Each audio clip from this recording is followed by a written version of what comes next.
वंदे मातरम मित्रों, मैं हिंदी की कक्षा में आप सभी लोगों का स्वागत करती हूँ। बच्चों, मैंने हिंदी व्याकरण की बुक पब्लिश कराई है, जिसको अभी आप लोगों को मैं दिखा रही हूँ, जो गुजरात बोर्ड के लिए SL एंड FL दोनों हिंदी के लिए बहुत ही इम्पॉर्टेंट है, स्टैंडर्ड 10th के लिए। यही बुक है बच्चों, देखिए, हिंदी व्याकरण 9th 10th GSB board SL and FL। Other board में भी चलेगा, लेकिन जो GSB बोर्ड का सिलेबस है उसका सेम पैटर्न नहीं डाला गया है।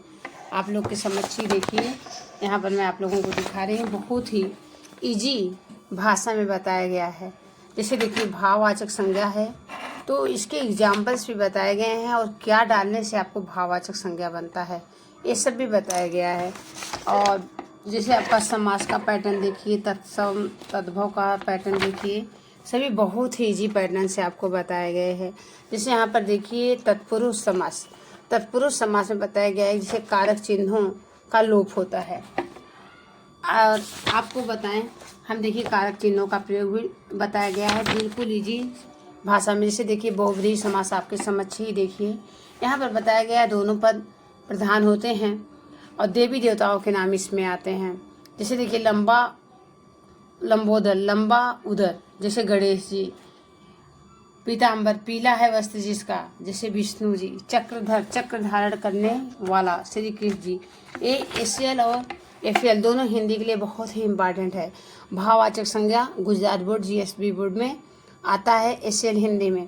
तो जैसे देखिए, कैसे बनाएंगे भाववाचक संज्ञा। जातिवाचक संज्ञा में अगर हम प्रत्यय लगा देंगे तो हमारा भाववाचक संज्ञा बच्चों बन जाता है। प्रत्यय का जैसे देखिए, मित्र है, ता प्रत्यय हमने लगा दिया, मित्रता हो गया। इंसान, इंसानियत, बूढ़ा, बुढ़ापा। तो प्रत्यय के एग्जाम्पल्स भी यहाँ पर हमारे बताए गए हैं। अदर चैप्टर्स में प्रत्यय के एग्जाम्पल्स भी बताए गए हैं, जिसके द्वारा बच्चे बहुत ही आसानी से समझ जाएंगे कि समास कैसे होगा, भाववाचक संज्ञा क्या होगा, जातिवाचक संज्ञा कैसे किया जाएगा।